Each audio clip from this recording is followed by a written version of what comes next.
Kurang ajar orang itu. Mau diapakan? Santai, bunuh, pelet, atau gimana? Mau diapakan? Kamu minta diapakan Cahayu? Saya minta dipelet aja mbah, biar dia bisa balik lagi sama saya mbah. Saya masih sayang mbah sama dia. Saya masih cinta sama dia. Kalau kamu melihat berbagai macam sosok yang sebelumnya belum pernah kamu lihat, jangan pernah merasa takut, karena itu akan menjadi pendamping kamu selama kamu menggunakan pelet ini.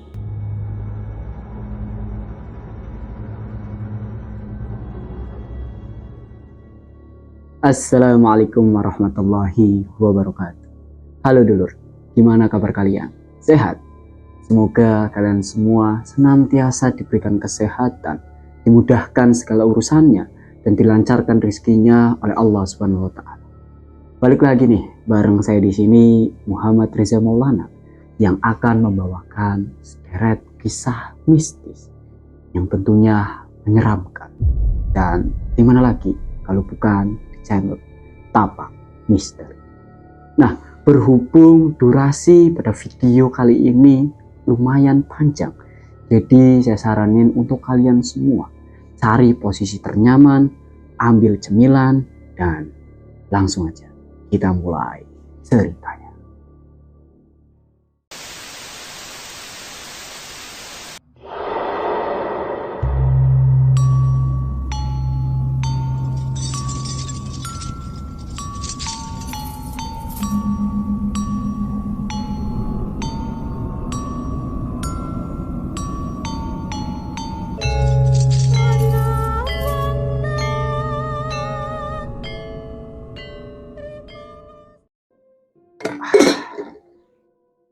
Kisah ini merupakan sebuah kisah nyata yang dikirim oleh salah seorang pria, dan pria itu bernama Mas Pardi. Dari kisah ini menceritakan tentang dendam seorang wanita kepada mantan pacarnya karena telah membuat hatinya hancur berkeping-keping. Nah, kebetulan sosok wanita ini dan juga mantannya itu merupakan teman sekampung dari Mas Pardi. Puja merupakan seorang wanita sederhana yang tinggal di sebuah kampung kecil. Parasnya yang cantik dan ayu rupawan menjadikan ia disukai banyak sekali lelaki di kampungnya. Bahkan sampai Puja ini dinobatkan sebagai seorang kembang desa. Namun di sisi lain, ternyata dari sederet lelaki yang menyukainya, tidak ada satupun yang mampu mengambil hati dari si Puja ini. Dan ternyata Puja sudah menaruh hatinya kepada lelaki lain. Dan lelaki itu bernama Ilham. Mereka kenal sejak kecil karena mereka semua adalah teman satu kampung, termasuk Mas Pardi. Puja, Ilham, dan juga Mas Pardi itu merupakan 3 anak kecil yang dibesarkan di desa di mana mereka tinggal secara bersama. Hanya selisih beberapa bulan untuk usianya bersama. Tapi Ilham itu dari gelagatnya seperti orang yang tidak menyukai Puja, namun Puja sendiri itu sangat mencintai Ilham. Lebih tepatnya, ketika mereka semua masuk salah satu sekolahan atau sekolah menengah akhir yang sama. Dan saat itu, Puja masih enggan untuk mengutarakan isi hatinya kepada Ilham. Karena Puja ini takut nanti ia bakal ditolak sama si Ilham. Seiring berjalannya waktu sampai tak terasa, kini mereka sudah tiba di penghujung tahun. Mereka akan segera lulus dari sekolahan itu. Dan saat itu, Puja semakin bimbang dan bingung. Karena ia pernah berpikir, kalau misalkan sampai pada akhirnya mereka semua lulus. Dan saat itu, Puja masih belum mengutarakan isi hatinya kepada Ilham. Puja sangat takut ketika nanti Ilham akan pergi jauh meninggalkan Puja. Karena Puja sendiri mendengar dari beberapa tetangga di kampungnya kalau Ilham ini akan dikuliahkan oleh orang tuanya di luar kota. Dan hal itulah membuat Puja merasa kebingungan. Nah, di suatu hari, saat dimana Puja sedang berada di kamarnya, saat itu Puja dihampiri oleh seorang teman wanitanya yang bernama Anggun. Nah, Anggun ini bisa dikatakan sebagai sohib, sahabat ataupun bestie dari Puja. Dia sudah berteman sejak mereka masuk ke sekolah menengah akhir itu. Nah, saat itu Puja ini mengatakan tentang apa yang ada di pikirannya selama ini kepada si Anggun. Dan Anggun pun menanggapi dengan berkata, "Udah, Jak, kamu sampaikan aja apa yang jadi beban pikiran kamu ke Ilham. Kalaupun nanti ditolak, itu udah urusan belakang. Yang penting kamu udah berani ngungkap isi hati kamu. Kamu bilang aja sama si Ilham. Aku juga yakin kok kalau nanti Ilham bakal menerima cinta kamu." "Iya sih, tapi aku masih takut, Gun. Aku takut kalau nanti aku ditolak. Terus aku sama Ilham malah makin jauh. Karena nanti aku takut Ilham kerasa risih sama aku." "Udah aja, kamu yakin sama aku? Lagian kamu cantik. Mana ada sih cowok yang mau nolak cewek cantik kayak kamu?" Saat itu, Anggun ini mencoba meyakinkan Puja bahwa Ilham nantinya tidak akan menolak cintanya Puja. Saat itu, Puja ini semakin percaya diri. "Yaudah, Gun, kalau gitu nanti aku bakal coba. Nanti setelah kita selesai ujian, aku mau bilang isi hati aku ke Ilham." Selang beberapa hari, kini tibalah di mana mereka akan melalui sebuah proses atau fase-fase sebelum mereka lulus dari sekolah itu. Saat itu, mereka semua melaksanakan ujian kelulusan selama 1 minggu. Ini tibalah di hari di mana akhir dari ujian ini. Ini merupakan hari yang ditunggu-tunggu oleh Puja. Karena pada hari itu, Puja akan mengutarakan isi hatinya kepada Ilham.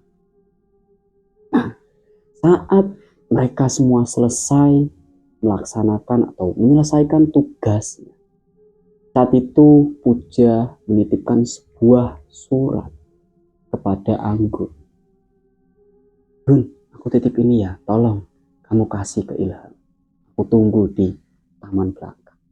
Anggun ini langsung paham dengan apa isi surat yang diberikan oleh Puja kepadanya, yang nantinya akan disampaikan oleh Anggun ini kepada si Ilham. Anggun pun segera menyampaikan surat yang dititipkan oleh Puja kepadanya. Itu diserahkan kepada si Ilham. Dia juga bilang, "Kamu ditunggu sama si Puja di taman belakang. Sana temui." "Loh, Puja nunggu aku? Emang ada apa kok tumben?" "Dah, kamu kesana aja. Pokoknya kamu udah ditunggu. Buruan, sana."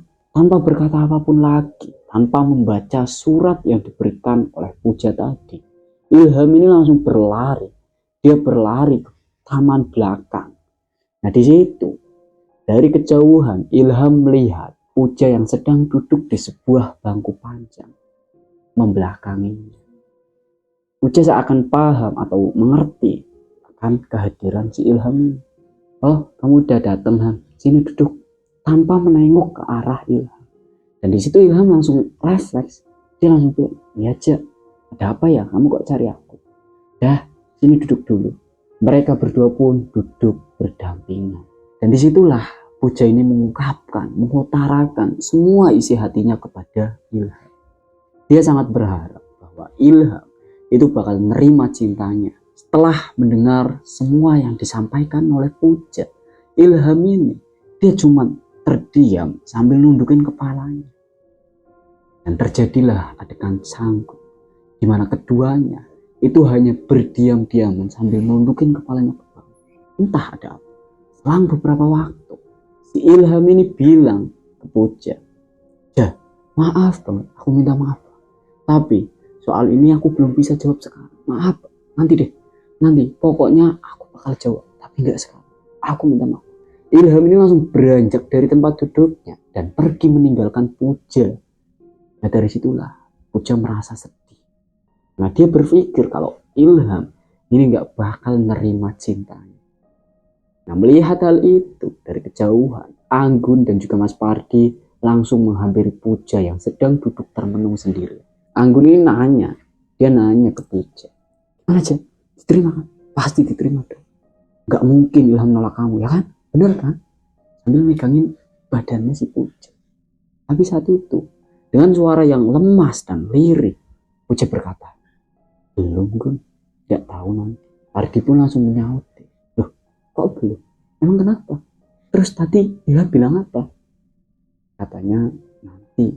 Dia nggak bisa jawab sekarang. Tahu nantinya kapan. Mungkin dia nggak bakal nerima cinta aku. "Bus, jangan gitu kamu. Pasti diterima kok, tenang aja. Kalaupun si Ilham ini nolak cinta kamu, dia bakal jadi laki-laki yang paling bodoh di dunia ini. Karena mana ada sih cowok yang mau nolak cewek cantik kayak kamu. Bahkan kalau aku sendiri pun ditembak sama kamu, ja. Wah, bakal langsung aku terima." Nah, saat itu Puja kembali meraih percaya dirinya. Mungkin dia bakal nerima cinta. Mungkin nanti tak. Saat mereka semua pulang, si Anggun ini menyempatkan waktu atau meluangkan waktunya untuk mampir terlebih dahulu ke rumah Puja. Di situ Anggun ini berpikiran untuk menenangkan Puja. Karena dia tahu Puja masih merasa bimbang dan kebingungan. Nah, setelahnya mereka ngobrol di dalam rumahnya Puja ini. Di malam harinya, Puja kedatangan seorang tamu tak diundang. Dan kalian tahu siapa? Ilham. Ilham itu datang menemui Puja dengan maksud menjawab pertanyaan Puja. Ia tentang perasaannya. Dan di situ Ilham menjawab bahwa ia mau menjadi pacar Puja. Wah, di situ Puja benar-benar seakan-akan dia menjadi orang paling bahagia di dunia. Dia sangat bahagia sekali. Karena rasa cintanya, rasa sayangnya yang sudah ia pendam selama bertahun-tahun, ini berbuah dan menghasilkan. Ya, seperti itulah. Mereka berdua pun pacaran. Di pagi harinya, saat itu, Puja ini berangkat ke sekolah.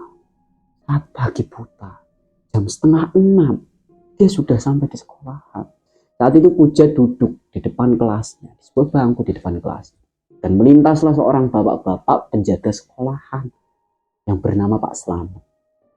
Pak Slamet pun kebingungan dengan tingkah laku Puja. "Loh, tumben jam segini udah berangkat. Biasanya berangkatnya mentok bel masuk. Kok jam segini udah berangkat?" Iya dong Pak, lagi bahagia nih."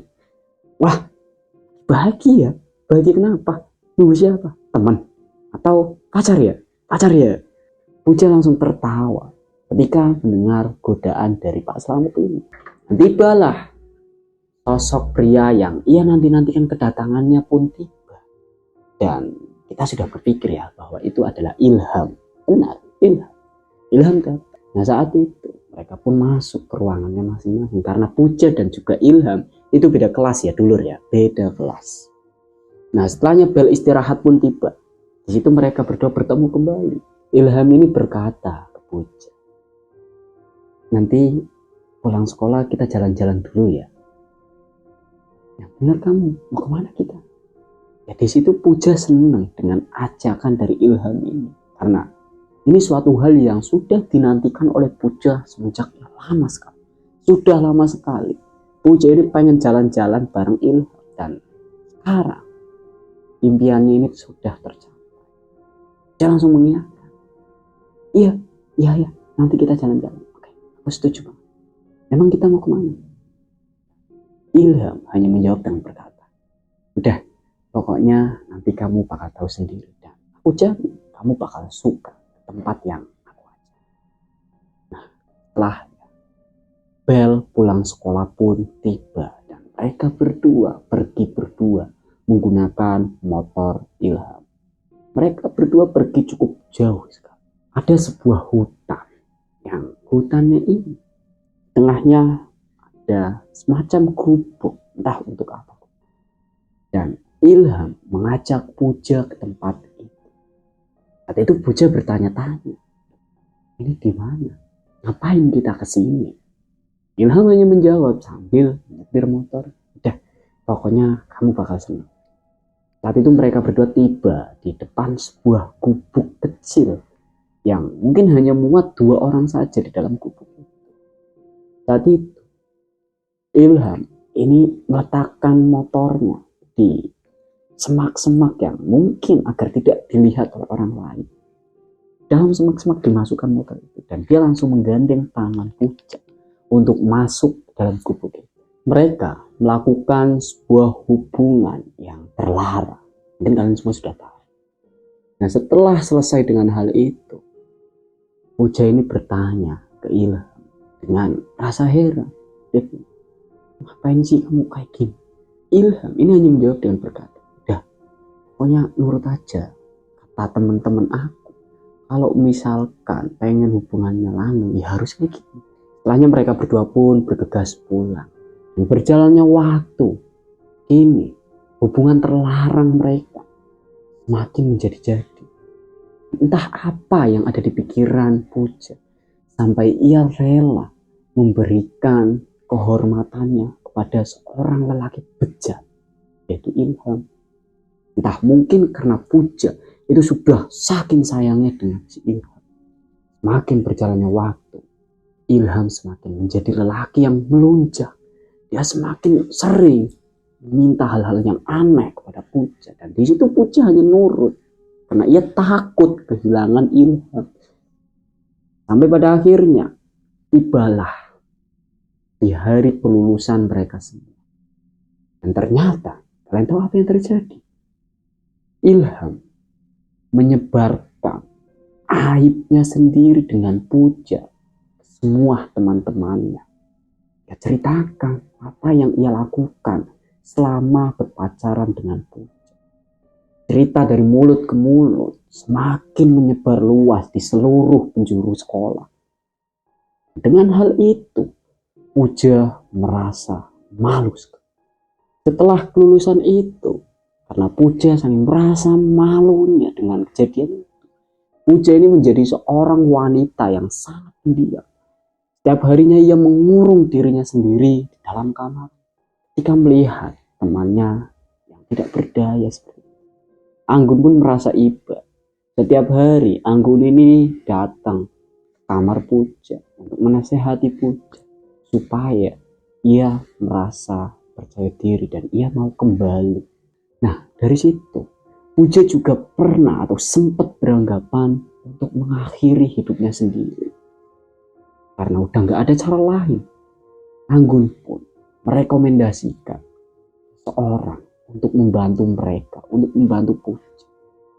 Dia bilang ke Puja, ya dah aja, ayahku punya kenalan paranormal dan kita bisa minta bantuan paranormal itu buat nyakitin ataupun buat ngebunuh si Ilham dengan cara yang tak terlihat.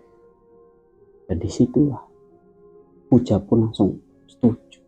Tapi Puja tidak mau melukai ataupun membunuh Ilham. Ia hanya ingin Ilham kembali dirinya. Nah, sedikit info ya dulu ya. Orang tua Anggun atau ayah Anggun ini merupakan seorang usahawan yang kaya raya. Namun, ia menggunakan ya semacam backingan dari paranormal untuk melawan ya serangan dari lawan bisnisnya yang menggunakan guna-guna atau semacam ilmu hitam.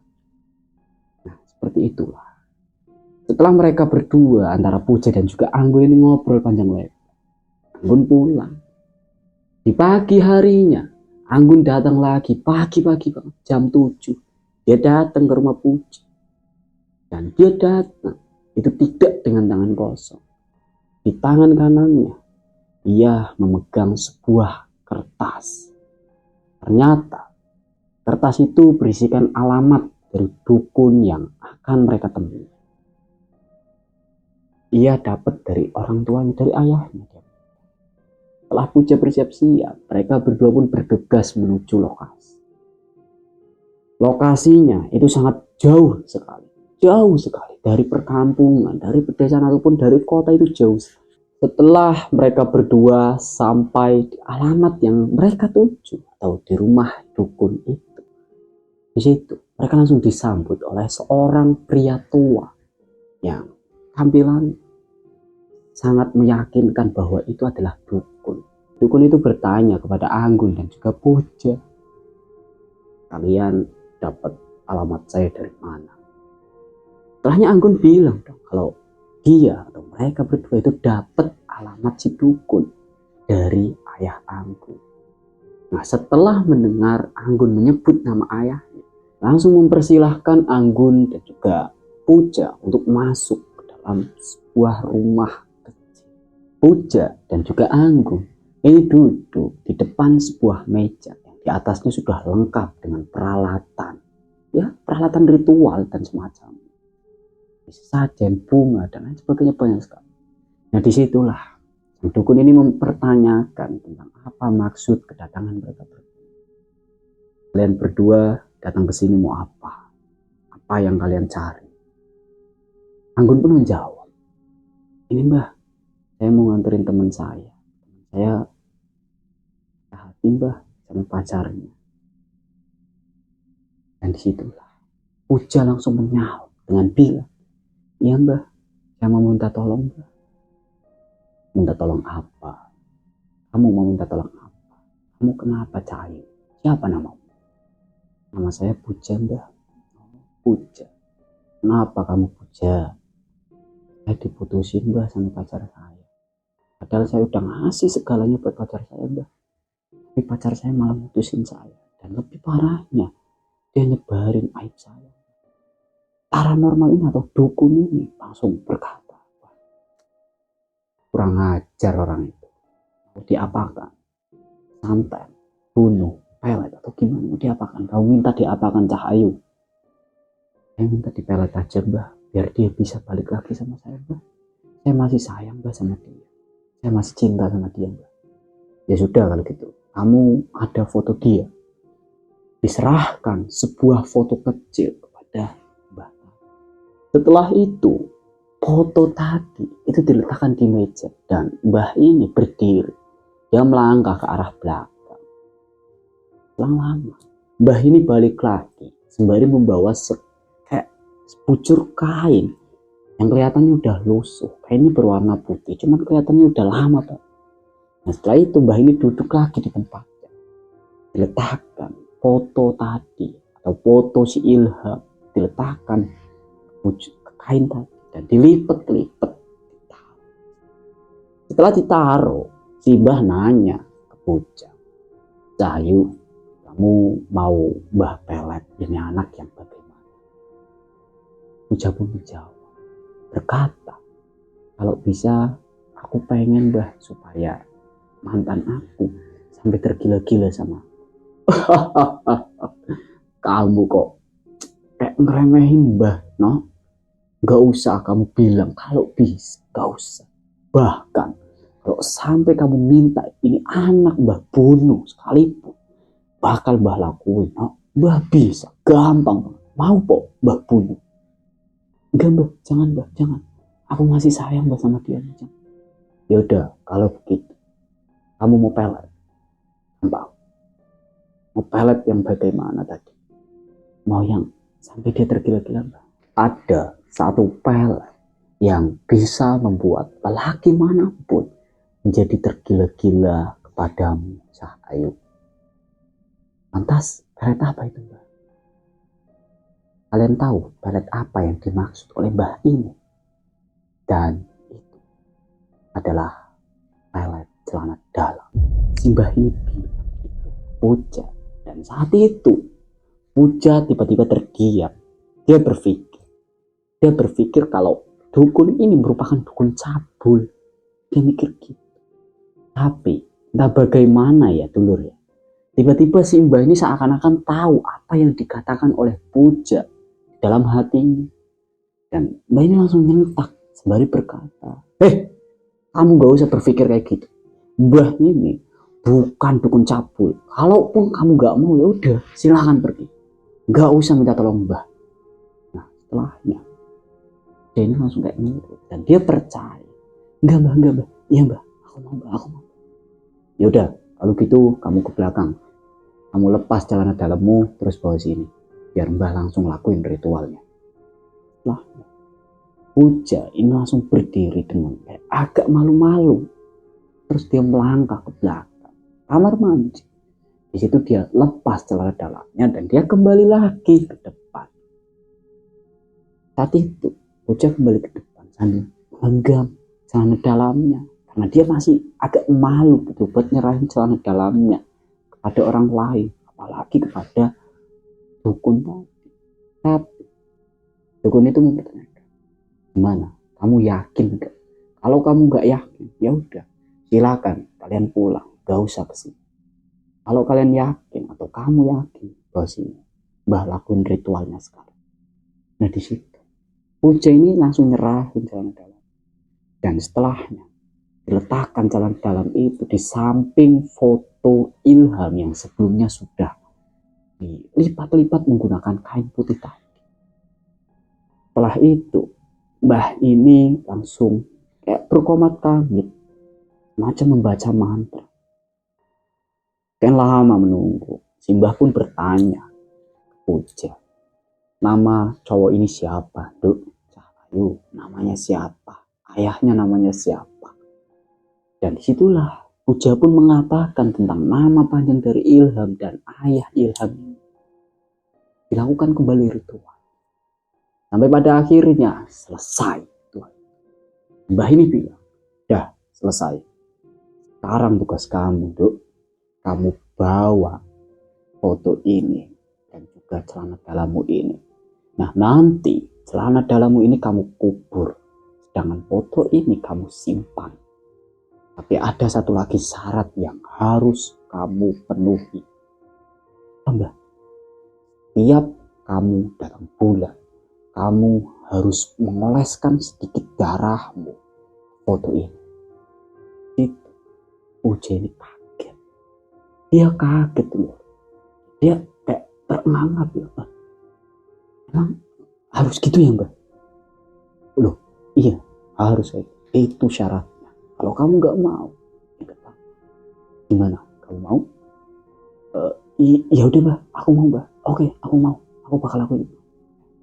Satu lagi Cahayu, kamu harus ingat, kalau kamu melihat berbagai macam sosok yang sebelumnya belum pernah kamu lihat, jangan pernah kamu merasa takut, karena itu akan menjadi pendamping kamu selama kamu menggunakan pelet ini. Setelah itu Puja dan Anggun ini berdiri dari tempat duduknya, diikuti dengan Mbah, dan mereka bersalaman sembari Puja menyerahkan sebuah amplop yang menurut saya mungkin amplop itu berisikan uang. Serahkan amplop. Mereka berdua pun. Satu hal yang belum kita ketahui, bahwasanya sang dukun itu tidak mengatakan tentang apa atau resiko apa yang terjadi ketika Puja lalai ataupun lupa untuk melakukan ritual. Si mbah ini tidak mengatakan resikonya. Ya udah, Puja nggak peduli, tenang. Sampailah di rumah, Puja tetap kekeh dengan hal itu. Ia mengubur celana dalamnya itu di belakang rumah. Nah fotonya itu dimasukkan di dalam laci lemari. Saat itu memang benar Puja ini didatangi beberapa sosok makhluk yang mungkin belum pernah Puja lihat. Sosok pertama yang dilihat oleh Puja itu merupakan sosok makhluk bertubuh besar dengan bulu di sekujur tubuhnya, dan sosok ini memiliki taring. Sosoknya hitam besar. Sosok ini tiba-tiba berdiri di depan pintu kamar Puja. Itu Puja kaget. Saat itu Puja ini lagi mau keluar dari kamarnya, dia buka pintu dan di depannya, pas di depan pintu, sosok ini seakan-akan tersenyum ke arah Puja. Mereka berdua tatap-tatapan, dan karena saking kagetnya Puja pun pingsan. Di pagi harinya Puja baru tersadarkan dari pingsannya. Nah setelahnya dia bangun, ya kayak dia mikir, ya aku pokoknya harus berpikir positif.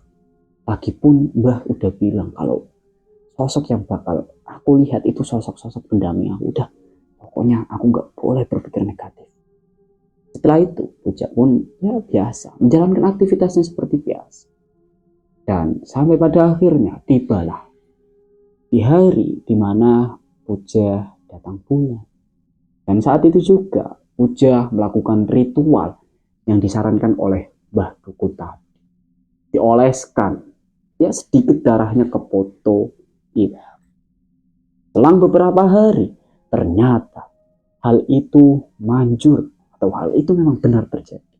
Kini Ilham kembali mendatangi Puja dengan maksud meminta maaf dan memohon-mohon untuk Puja agar mau kembali menjalin hubungan dengan Ilham. Itu ya Puja langsung mau karena itu merupakan tujuannya. Memang itu keinginan. Nah setelahnya mereka berdua pun kembali berpacaran. Mereka berdua berpacaran lagi. Tiba di suatu hari saat Puja dan juga Ilham ini berada di luar dan ya pergi bersama, kencan mungkin ya, bisa dikatakan kencan.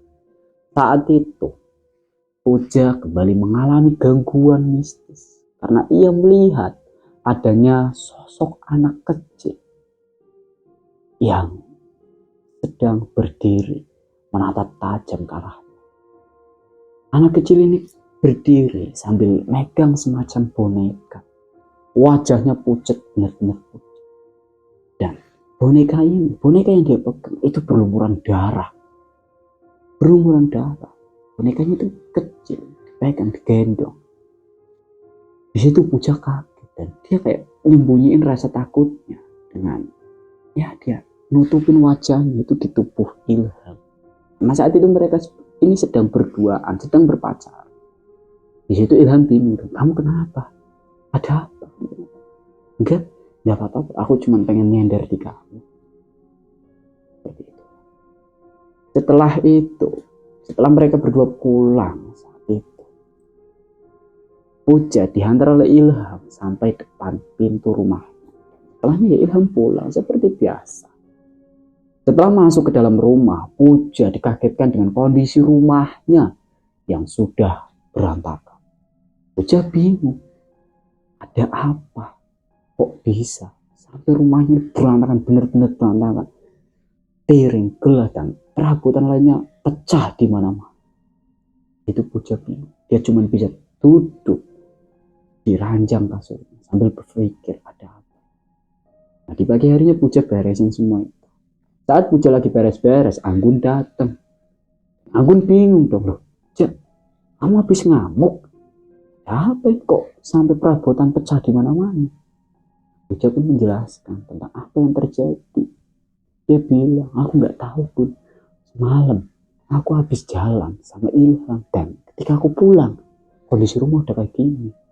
Tapi nggak ada satupun barang yang hilang. Kalau misalkan ini perampokan atau maling yang lakuin ini, pastinya ada barang yang hilang dong Gun. Tapi ini nggak ada Gun. Itu mereka berdua saling bertatapan dan bingung tentang apa yang terjadi. Berjalannya waktu, Puja kembali mengalami gangguan mistis. Dia melihat adanya sosok wanita yang secara tiba-tiba melintas di depan kamarnya. Melintas, benar-benar melintas. Puja lagi baca buku sambil rebahan, dia nyender di tembok. Nah otomatis depan atau pintu kamarnya itu kan kebuka. Dan kelihatan tuh bagian teras atau bagian ruang tamu. Saat Puja lagi baca buku, tiba-tiba ada sosok makhluk yang melintas di depan kamarnya. Berjalannya lambat dan sosok ini itu nggak kayak sosok-sosok kuntilanak mungkin, bukan. Sosoknya itu kayak sosok wanita, memang wanita. Cuma pakaiannya itu berwarna merah dan di kakinya itu kayak ada apa ya? Kayak borgol lawas, borgol kuno yang ada besinya besar itu loh dulur, besi bundar itu besar. Seperti itu yang dilihat oleh jelas puja ini langsung diadu. Sosoknya berjalan lambat jalannya karena mungkin keberatan. Nah, setelah sudah tidak terlihat, puja langsung nutup bukunya dan dia melangkah keluar dari kamar untuk mengecek kemana arah sosok itu pergi. Karena yang dilihat oleh puja, sosok itu melangkah ke arah dapur. Dan diceklah. Saat dicek di teras atau di lantai rumah puja, itu terlihat kayak ceceran darah yang menetes. Entah darah apa. Puja ikutin arah tetesan darah itu. Ternyata sosok itu duduk di wastafel sembari tertawa ke arah puja. Wah, puja di situ benar-benar nangis ketakutan. Ini tak terasa sebulan berlalu dan saat itu ternyata puja lalai dengan tugasnya untuk mengoleskan darah datang bulannya ke foto Ilham. Puja ini benar-benar lalai, lupa karena mungkin dia saking sudah merasa asik sekali dengan posisinya yang masih bersama Ilham tanpa ia menghiraukan kalau dia atau puja itu masih punya atau masih terikat sebuah perjanjian dengan sebangsa jin. Dan hal itu yang menjadikan kesengsaraan lain sebagainya mendatangi puja. Kembali lagi puja didatangi berbagai sosok makhluk yang sangat menyeramkan. Dan mungkin kita tahu kalau sosok-sosok yang mendatangi puja itu bertujuan untuk menagih janji puja kepada mereka. Mereka sudah membantu puja. Dari situlah, karena sudah benar-benar merasa nggak kuat dengan adanya gangguan-gangguan itu, puja mengalami sebuah kejadian yang sangat mengerikan. Dia kesurupan. Dari kesurupan itu, orang tua puja tahu kalau anaknya mengalami gangguan berupa kesurupan dan orang tuanya itu mengundang atau ngedatengin paranormal, orang pinter lah untuk membantu mengeluarkan jin yang berada di dalam tubuh puja. Namun ternyata setelah dilakukan berbagai ritual paranormal itu, angkat tangan, ia merasa sudah tidak mampu untuk mengeluarkan sosok jin yang berada di dalam tubuh puja. Jinnya itu sangat kuat sekali. Berjalannya waktu, kini puja harus rela membagikan masa mudanya pada bangsa jin. Dan saat ini puja menjadi seorang wanita yang gila. Puja ini harus merelakan sisa hidupnya dengan berada di dalam kamarnya. Itu berada di dalam kamarnya dengan kondisi kaki serta tangannya itu dipasung. Namun beruntung sekali puja ketika memiliki keluarga yang sangat menyayanginya dan mau merawatnya.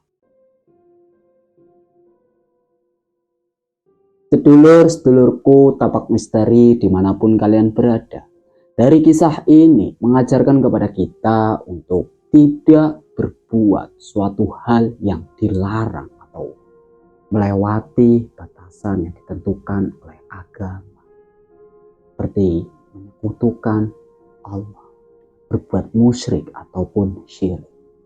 Ilmu hitam merupakan jalan kesesatan bagi mereka yang tak percaya akan kebesaran Tuhan Yang Maha Esa. Mungkin itu saja yang dapat saya sampaikan pada kesempatan kali ini. Kurang lebihnya saya ucapkan mohon maaf yang sebesar-besarnya.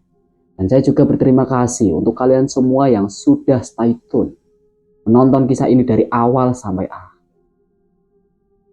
Saya Muhammad Reza Maulana pamit undur diri. Wassalamualaikum warahmatullahi wabarakatuh.